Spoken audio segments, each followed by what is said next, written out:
ગઈકાલે ભારતે ICC men's T20 world cup જીત્યો અને આજે માર્કેટ નીચે પડી ગયું.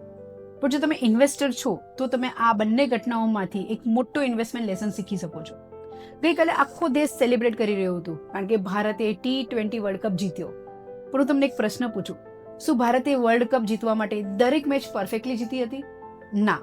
ક્યારેક કોઈક મેચમાં વિકેટ ઝડપથી પડી ગઈ હતી, કોઈક મેચમાં આપણે પ્રેશર સિચ્યુએશનમાં આવી ગયા હતા અને ક્યારેક તો એવું લાગ્યું કે મેચ આપણા હાથમાંથી નીકળી જશે. પણ ટીમ પેનિક નહોતી થઈ. તેને પેશન્સ રાખ્યું, સ્ટ્રેટેજી પર ફોકસ કર્યું અને ગેમમાં ટકી રહ્યા.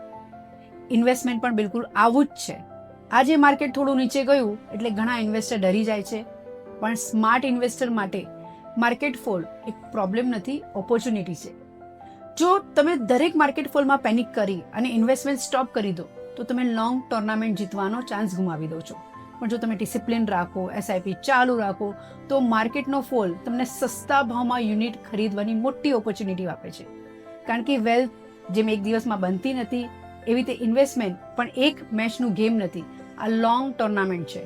જો તમને પણ મ્યુચ્યુઅલ ફંડ, એસઆઈપી અને સ્માર્ટ ઇન્વેસ્ટિંગ વિશે આવી સરળ એક્ઝામ્પલ સાથે સમજવું હોય તો આ વિડીયોને સેવ કરો, શેર કરો અને મને ફોલો કરો.